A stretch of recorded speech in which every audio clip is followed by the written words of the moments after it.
As notícias na Hertz, edição de António Feliciano.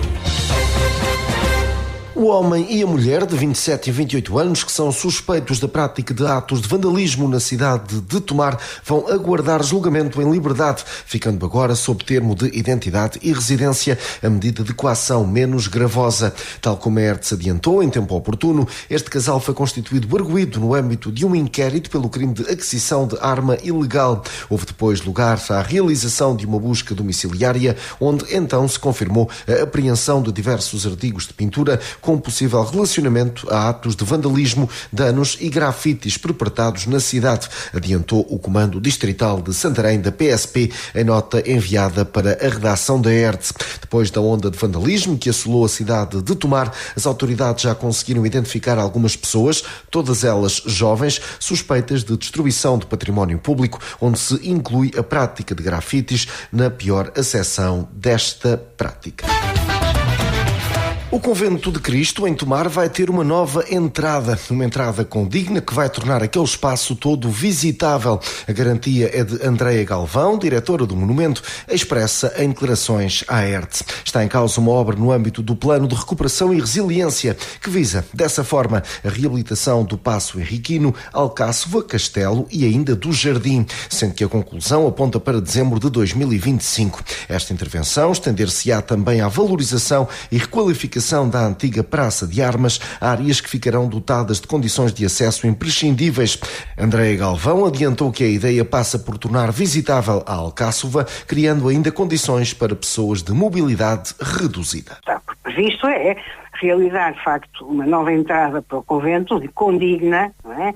Com infraestruturas, portanto, com uma loja, com uma bilheteira, com acessos para deficientes, acessos verticais para deficientes, com uma área de exposições, com todas as infraestruturas de receita ao público e dotar este mesmo espaço da capacidade de ser visitada a Alcáçova do Castelo de Tomar. Dar, ao fim, não sei há quantos séculos, porque acho que só quando se entrava lá, não é? Quando estava aquilo, enfim, quando nem sequer pertencia ao património do Estado, portanto, queriam entrar selvaticamente, que é redar, enfim, quer seja aos tomareses, não é? Quer seja a toda a gente, redar às pessoas a capacidade de fruir e criar espaços, mecanismos geográficos e museológicos para que as pessoas poderem interpretar e explicar o que é que está ali. Não é? Aquele monte de ruínas agora, mais tarde as pessoas perceberão que era o antigo Paço do Infante, foi o antigo Paço da Rainha Catarina, não é?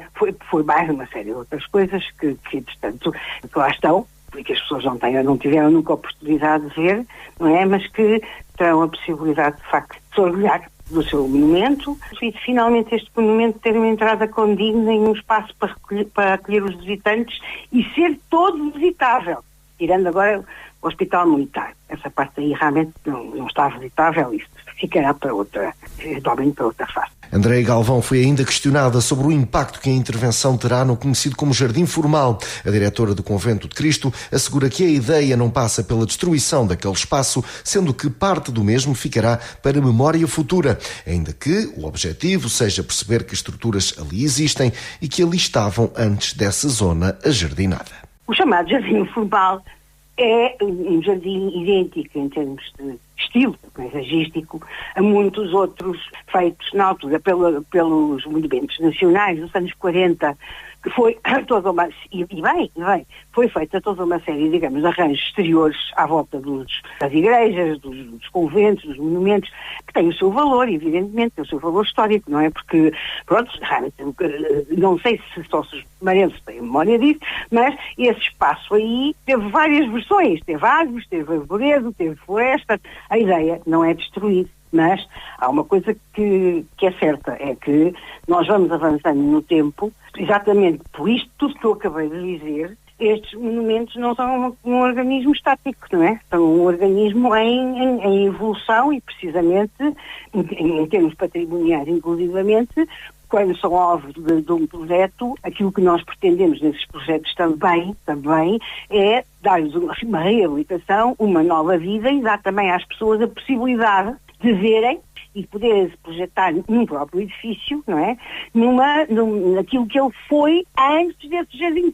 formal. Aqui não está em causa, vamos lá ver, nada de destruir. Está-se a fazer, de facto, estudos de georradar, que qualquer coisa que se faça ali tem que ser feito do georradar, não é? Para saber o que é que está por baixo, inclusivamente há aquela, só digo gravura, mas não é gravura, da Bíblia de Dom Manuel, que mostra exatamente uma escadaria, não aquela também que está lá, que é muito atual também, é atual, e portanto, outras estruturas que possam estar por baixo e que a gente precisa de saber. Não vamos destruir nada. Nós temos é que saber o que é que está lá, não é? Porque são, obviamente, testemunhos históricos, não é? Importantíssimos e fontes, obviamente, de estudo daquele espaço, que não tem sido praticamente estudado, a não ser muito pontualmente, ou, enfim, de alguma maneira, na parte do romano pela doutora Salete, mas tem sido muito pouco estudado. Portanto, nós precisamos saber o que é que lá está. Isso porque o projeto envolve precisamente essa zona, a nova entrada, e realmente a gente não pode pôr o público a saltitar em cima dos buches para poder entrar pela porta do Infante, pela porta grande, pela porta de facto do Paço do Infante, que será a porta realmente, a porta nova, a entrada grande do Convento de Cristo. Mas todo o resto do jardim fica com memória daquilo que foi feito até agora. E agora vamos construir a memória do futuro, sem destruir o que está para trás. Convento de Cristo em obras vai ter uma nova entrada. A diretora Andréia Galvão, em declarações à ERTE, assegura que será uma entrada condigna que vai tornar-se aquele espaço todo visitável, inclusivamente a Alcáçova. Rádio ERTE, a primeira a informar. O Exército nada tem a opor à existência da utilização civil no aeródromo militar de Tancos, em Vila Nova da Barquinha. Ou seja, para além da componente militar e dos requisitos operacionais que estão associados à mencionada estrutura, não há qualquer limitação perante uma eventual utilização em torno da aviação civil, dotando o aeródromo de meios para poder ser também designado como aeroporto regional. Esta posição do Exército foi vincada pelo próprio chefe de Estado-Maior, General Mendes Ferrão, em reunião com o Conselho Intermunicipal do Médio Tejo. Como se percebe, esta anuência foi bem recebida pelos 11 autarcas da região, que agora podem seguir para outra fase de um sonho que terá cerca de 2 décadas. Em declarações à ERTE, Miguel Pombeiro, secretário executivo da SINT, confessou que foi com bastante agrado com que os autarcas reagiram a esta concordância do Exército, admitindo, contudo, que ainda há muitos passos a dar, desde logo uma audiência com o Ministro das Infraestruturas. E, portanto, foi com bastante agrado que ouvimos a reafirmação daquilo que já tinha sido uma posição do Exército. E agora há que fazer todo um trabalho. Está longe ainda de um desfecho final. Em primeiro lugar, até porque a questão da gestão das infraestruturas do Exército depende de uma Direção-Geral do Ministério da Defesa, a Direção-Geral dos Recursos da Defesa Nacional, que tem esta responsabilidade de gerir os processos dos prédios militares, como é o caso do Polígono Militar de Tancos, e nesse sentido, portanto, foi um passo que foi dado, mas muitos haverá agora ainda para dar, e portanto o Conselho Intermunicipal ontem mesmo enviei a pedido do Sr. Presidente do Conselho Intermunicipal um pedido de audiência para o Sr. Ministro das Infraestruturas, justamente para podermos discutir esta questão, dado que há organismos sob a dependência do Ministério das Infraestruturas com quem teremos que trabalhar, e portanto há aqui ainda uma decisão política quer ao nível do Ministério da Defesa, quer ao nível do Ministério das Infraestruturas, que não está tomada, mas as condições de base estão criadas com a anuência e a concordância por parte do Exército Português. Questionado sobre a existência de investidores privados interessados em dar corpo a esse sonho, Miguel Pombeiro assegurou que ao longo dos últimos anos tem havido registro para algumas propostas com esse intuito. A ambição, reforçou, passa por dotar o aeródromo de Tancos com uma componente que sirva a região centro e não apenas o Médio Tejo. Nós, ao longo dos últimos anos, temos tido diversos contactos, diversos investidores privados com interesse em investir em Tancos. Infelizmente, não tem sido possível o desenvolvimento de todo este processo. Entretanto, colocou-se também como é sabido, esta questão do aeroporto de Lisboa, que foi decidido agora, e em que uma das hipóteses era a existência do chamado aeroporto de Santarém, que está aqui mesmo colado com alguns municípios do Médio-Tejo, com Alcanena e Torres Novas, e portanto nessa fase, enquanto correu todo esse processo, no fundo dos últimos 2 anos, não faria sentido estarmos a desenvolver diligências relativamente a Tancos. Uma vez decidido que a nova infraestrutura aeroportuária da capital será em Alcochete, faz todo o sentido retomarmos este processo, que deixe-me dizer, eu queria frisar muito isto, a ambição da região é de facto termos também aqui uma componente regional que sirva não apenas a sub-região do Médio-Tejo, mas a outras sub-regiões da própria região centro. Nós estamos, e os estudos que nós temos é para que haja 14 a 16 movimentos civis no aeródromo de Tancos. Portanto, são muito poucos movimentos, não terá expressão desse ponto de vista. Julgamos que não põe em causa aquilo que é a qualidade de vida do próprio território. Vila Nova da Barquinha, Exército deu luz verde para que o aeródromo de Tancos possa ser utilizado também por aviação civil. Rádio Hertz. Informação. Tal como a Hertz tinha adiantado em tempo oportuno, o município de Tomar vai aplicar em 2025 o mesmo valor da taxa de imposto municipal sobre imóveis, que está em vigor neste ano, ou seja, o valor de 0,34%. A proposta, aprovada em reunião do Executivo, tem, no entanto, um conjunto de benefícios adicionais previstos, nomeadamente para a eficiência energética, ou seja, o valor de 0,34. A proposta, aprovada em reunião do Executivo, tem, no entanto, um conjunto de benefícios adicionais previstos, nomeadamente para a eficiência energética e para as associações, como referiu também a vereadora do PSD, Lourdes Ferromal Fernandes, considerando, ainda assim, que o município se ficou pelos mínimos quando poderia ter ido mais além. 15% nos prédios urbanos com eficiência energética, que podia ir de 15% a 25% e a Câmara propõe 15%, e 20% de redução na taxa de IMI das associações, mas é das associações que estão previstas no regulamento.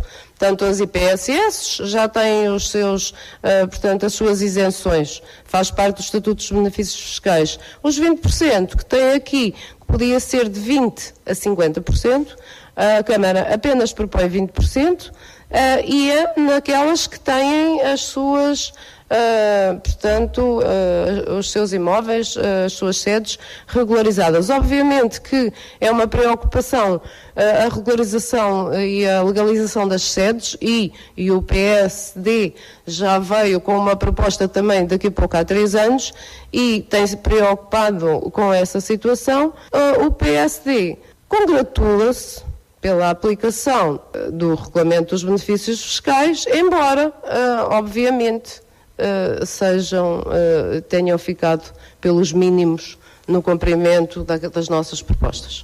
Hugo Cristóvão, presidente da Câmara, falou do IMI para as coletividades, acrescentando que o município vai apresentar uma proposta adicional que visa a devolução do imposto, mas apenas para aquelas que se encontrem regularizadas. Se queremos, de facto, incentivar que as associações se regularizem, a grande maioria do nosso concelho ainda não está regularizada e, portanto, se queremos incentivar, achamos que a medida tem que ser mais robusta e, portanto, aquilo que vai vir, que irei trazer a esta reunião de Câmara, é uma proposta, portanto, para além disto, é verdade que não é isso que está a ser aqui votado neste ponto, para além disto, é uma proposta em que a Câmara devolve, portanto, não é uma isenção, não pode ter esse nome, a Câmara devolve às associações, e espero conseguir trazer isso já na próxima reunião, ou pelo menos, se não for na próxima, antes do final do ano, em que a Câmara devolve às associações o IMI que tenha pago,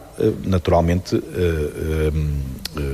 com a condição de que, portanto, as suas sedes já estejam devidamente regularizadas. Isto sim achamos que é uma forma de incentivar a que precisamente as associações, e várias estão a trabalhar nisso, mas há muitas outras que ainda não estão a fazer, portanto, essa sim é uma forma de incentivar a que as associações o possam fazer.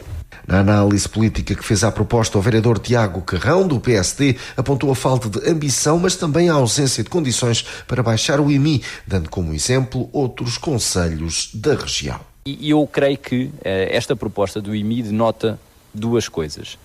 A primeira delas é uma falta de ambição e a segunda delas é uma falta de condições.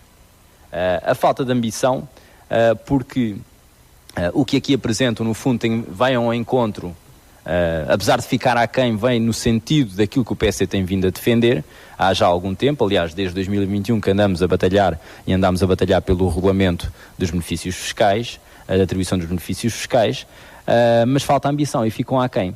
Seja porque as propostas apresentadas ficam pelos valores mínimos, como a minha colega Lourdes falava, seja porque se poderia ter feito muito mais e jogado com o IMI, jogado no bom sentido da palavra, como, por exemplo, uma medida de incentivo à criação de postos de trabalho, por exemplo. Mas esta falta de ambição, a verdade é que também está relacionada com a falta de condições, porque não há, e isto obviamente que é fruto também da vossa governação destes últimos quase 12 anos ou 11 anos, é também falta das condições que têm para fazer melhor e para, por exemplo, baixar também o IMI, como temos aqui conselhos aqui à volta, equiparados, onde este ano baixam o IMI para os 0,3. E sendo o volume que é o aqui, a verdade é que não há condições para fazer melhor. Por Tomar, a Câmara vai manter valores do IMI para 2025. PSD lamenta que não se vá mais além. A Air Liquide vai assinalar-se na segunda-feira, 2 de dezembro, um percurso de 3 anos desde a sua implementação em Tomar, numa sessão que irá decorrer no campus do Instituto Politécnico, parceiro desta empresa que opera nos setores financeiro e de recursos humanos. Aliás, nesta altura, a Air Liquide tem uma equipa de 151 pessoas na delegação na Bandina, 26 das quais estrangeiras. Há ainda colaboradores que residem em cidades como Abrantes, Torres Novas, Fátima, Orém, Leiria, Rio Maior, Entroncamento e até Santarém. Numa nota de imprensa enviada para a ERTZ, a empresa diz acreditar que o impacto da Air Liquide na cidade tem sido transformador na medida em que Tomar se tornou uma cidade capaz de atrair talento da região e não só de exportar. O mesmo texto reforça a estratégia de futuro, ou seja, a empresa adquiriu recentemente o antigo edifício do Tribunal do Trabalho no Largo do Pelourinho, que será reabilitado. A Air Liquide começou a sua operação de Shared Services em Portugal, precisamente em Lisboa, em 2019. Fazem parte do grupo um total de 405 elementos, entre licenciados nas áreas de contabilidade, gestão, economia, línguas, recursos humanos, entre outras, sendo que há a intenção de recrutar pelo menos mais 200 funcionários no decurso dos próximos 2 anos. A Air Liquide presta serviço a mais de 100 entidades correspondentes a 28 países, situados na Europa, África e Ásia. Rádio ERTZ, a primeira a informar. A Câmara Municipal de Tomar vai devolver 1% da taxa variável do IRS para 2025, o que significa, na prática, que abdica de 400 mil euros de receita em prol da população. Ou seja, não há qualquer alteração face ao aprovado no último ano, com posição favorável também do Partido Social Democrata, que ainda assim não deixou de tecer alguns reparos. Tiago Carrão, vereador do PSD, apontou para a necessidade de se refletir sobre o assunto, recordando que o município vai abdicar do referido valor para algo que terá pouco impacto no orçamento das famílias. Ao abdicar de 20% daquilo que é a taxa de participação do município no IRS, 20% são sensivelmente 400 mil euros, e dar uma nota prévia. Esta proposta é a mesma do ano passado, votámos favoravelmente e votaremos novamente de forma favorável, mas merece esta reflexão que já o ano passado a fiz, porque acho que é uma reflexão que merece ser feita. Aliás, em linha com aquilo que falávamos no ponto do IMI, estamos aqui a falar de abdicar de receita. Abdicar, neste caso, de 20% daquilo que é a receita do IRS, que é uma receita significativa. Estamos a falar de abdicar de 400 mil euros. E eu tenho dúvidas que seja a melhor opção. Acho que é uma reflexão que deve ser feita e pensar sobre isso. Porquê? Porque o impacto junto dos cidadãos, de cada um dos cidadãos que paga IRS, porque também sabemos que uma boa parte dos cidadãos está isento ou não paga IRS, devolver uma pequena parte a cada um, estamos a falar de um impacto que quase não vão sentir no final do ano,